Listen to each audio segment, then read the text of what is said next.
भाई साहब, इस खबर को सुन के ना पहले तो इतनी गुस्सा आई मुझे, इसका कोई जवाब नहीं था। फिर लेकिन मेरा मन हुआ कि चलो भाई, कम से कम स्टूडेंट तक मैं ये बात पहुंचा तो दूं, वही फैसला करेंगे कि इस चीज का क्या होगा। भाई साहब, हो सकती है मेरी ये बात कुछ अंधभक्तों को बुरी लग जाए। मैं भी धर्म को मानता हूं, लेकिन धर्म राष्ट्र से बढ़कर के नहीं होगा। अब आप कहोगे धर्म से क्यों जोड़ रहे हो? मोदी सरकार की तो चलो केंद्र में चल ही रहा था, उत्तर प्रदेश में योगी सरकार की मैं बात कर रहा हूं। उत्तर प्रदेश में धर्म को लेकर के खूब बढ़िया काम किए जा रहे हैं।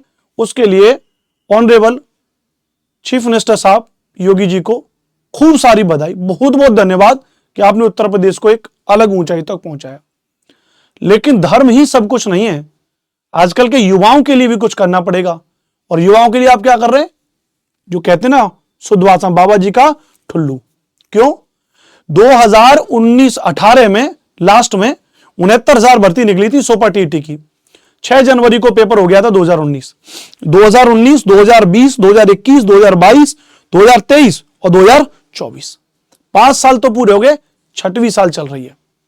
2019 पूरा चला गया, 20 चला गया, 21 चला गया, 23 चला गया, और भाई साहब इस बीच में एक भर्ती नहीं आई।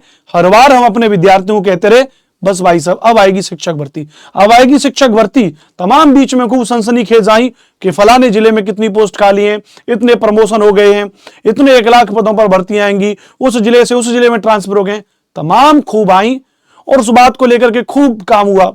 नया शिक्षा सेवा चयन आयोग बना सब उत्तर प्रदेश में, तब कुछ उम्मीद आई। क्योंकि हम ना आशावादी प्रकार के व्यक्ति हैं। हमारे एक बड़े बुजुर्ग व्यक्ति हैं, वो मुझे बार बार कहते हैं कि अनुपम बेटा हमेशा आशावादी बनो, सकारात्मक बनो। लेकिन कभी कभी जीवन में लगता है कि यार कितना आशावादी, कितना सकारात्मक बने, सब्र कब तक करें।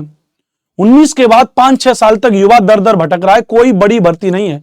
अरे उत्तर प्रदेश से बढ़िया तो बिहार सरकार है भाई साहब। 2023-23 में कम से कम 2-2.5 लाख पदों पर भर्ती दे दी। और देखो फैसले ऐसे होते हैं, फरवरी में एग्जाम होगा, मार्च में, मतलब फरवरी में फॉर्म भरा जा रहा है, मार्च में पेपर, 3 दिन बाद रिजल्ट। TRE 3.0 नीतीश कुमार जी, चाहे राजनीतिक सत्ता का खेल हो, चाहे कुछ भी हो, आपसे तो 100 गुने बढ़िया है।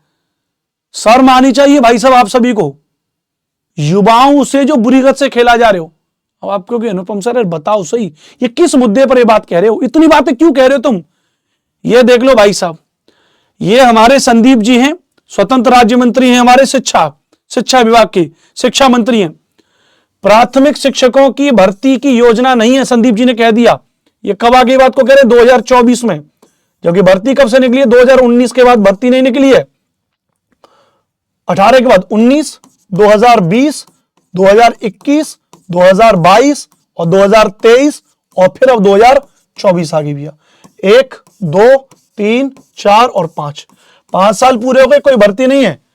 अब ये महोदय क्या कह रहे हैं? प्राथमिक शिक्षकों की भर्ती की योजना नहीं है अभी। संदीप जी क्यों कह रहे हैं? कि लखनऊ में इन्होंने कहा, यूपी सरकार ने मंगलवार को कहा कि वर्तमान में बेसिक शिक्षा विभाग के अंतर्गत शिक्षा मित्र और अनुदेशक दोनों की पढ़ाई में दोनों सहयोग कर रहे हैं। विभाग में अंशकालिक, अनुदेशक, शिक्षा मित्र, सहायक अध्यापकों को मिलाकर के कुल 6,28,915 शिक्षक तैनात हैं। प्राथमिक विद्यालयों में छात्र शिक्षक का अनुपात पूरा है और पढ़ाई में कोई दिक्कत नहीं, इसलिए प्राथमिक विद्यालय में शिक्षकों की नई नियुक्ति भर्ती प्रक्रिया निकालने का भी कोई योजना नहीं है।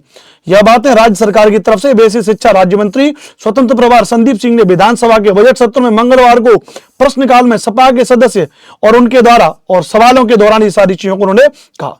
प्रधानाध्यापक, सहायक अध्यापकों के 85 और 152 पद देखते हैं, लेकिन शिक्षा मित्रों और अनुदेशकों को मिलाकर छात्र शिक्षकों का अनुपात पूरा और पढ़ाई में कहीं कोई दिक्कत नहीं है। एक पूरक प्रश्न के अलावा ... फलाना डिमका, ये तमाम इतनी चीजें लिख दी। और भाई साहब इन्होंने कह दिया कि अब भाई साहब क्या नहीं है भाई साहब, अब हमें जरूरत ही नहीं है। शिक्षा मित्रों को मानदेय बढ़ाने के मामले में कोर्ट के अनुसार ही निर्णय लेगी सरकार। 59,000 शिक्षकों की भर्ती में आरक्षण से जुड़ा मामला कोर्ट में लंबित भी पड़ा हुआ, भी ध्यान रखना। शिक्षा मित्रों का मानदेय बढ़ाने के लेकर के सपा ने रखा कार्य स्थगन प्रस्ताव। बाद में फिर सपा ने शिक्षा मित्रों को लेकर के कहा भाई शिक्षा मित्रों का मानदेय बढ़ाया जाए, क्योंकि ये एक समस्या तो है।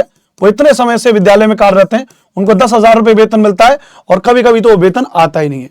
तो एटलीस्ट जैसे बिहार में नियोजित शिक्षक हैं, जैसे अपने उत्तर प्रदेश में जिनको हम क्या कह रहे हैं, शिक्षा मित्र कह रहे हैं, जैसे बिहार में क्या नियोजित शिक्षक हैं, तो उन्हें नियोजित शिक्षकों को पहले बाकायदा वहां की गवर्नमेंट ने मौका दिया, कह दिया भाई साहब एक नियत योग्यता बता दी, एक बेसिक योग्यता जो प्राइमरी के शिक्षकों से योग्यता थोड़ी कम है। एक बेसिक एलिमेंट्री एग्जाम के बारे में बात कर दी और कहा कि भैया वो एग्जाम आप लोग दो और हम आपको जो वेतन सुविधाएं देंगे वो बिल्कुल उसी तरीके से देंगे जो एक परमानेंट शिक्षक को देंगे। तो मैं उत्तर प्रदेश गवर्नमेंट से भी इस बात को कहूंगा कि आप ऐसा क्यों नहीं कर रहे। मुद्दा ये भी नहीं है, मैं इस मामले में ध्यान रखना किसी शिक्षा मित्र का विरोधी नहीं हूं, मैं साफ कह रहा हूं।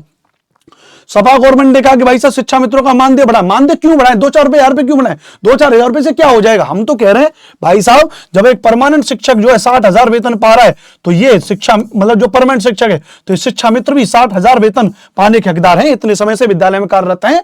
लेकिन बस इनके लिए आप एक क्यों भाई जो एक नया शिक्षक गया है उसने बीएड किया या बीटीसी किया, डिप्लोमा डिग्री किया, सीटेट पास किया, फिर पेपर पास किया, तब जाके नौकरी पाई है।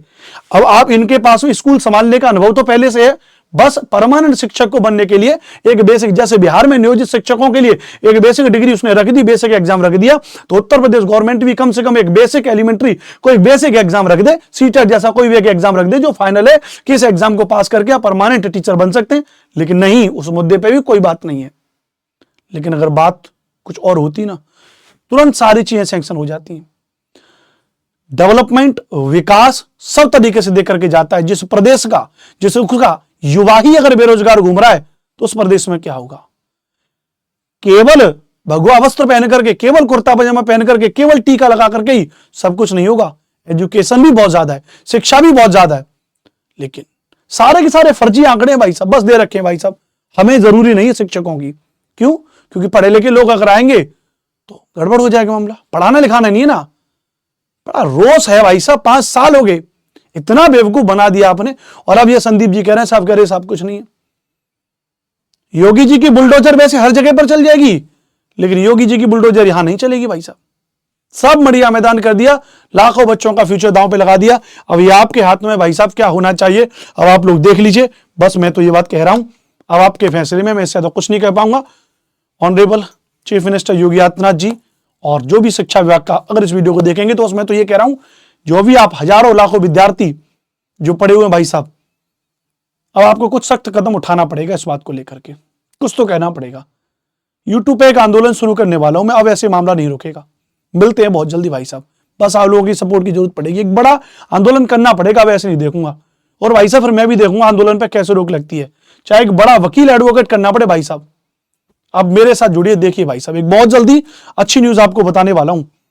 एक बढ़िया से एक एडवोकेट हायर करता हूं और फिर देखता हूं कैसे क्या होगा। कुछ ना कुछ बड़ा करूंगा, ऐसे काम नहीं चलेगा, ऐसे काम नहीं चलेगा भाई साहब। बाकी आप सभी लोग अपनी प्रतिक्रिया ऑफलाइन कमेंट करके मुझको जरूर बताइएगा कि आपकी क्या राय है, क्या करना चाहिए, क्या नहीं करना चाहिए।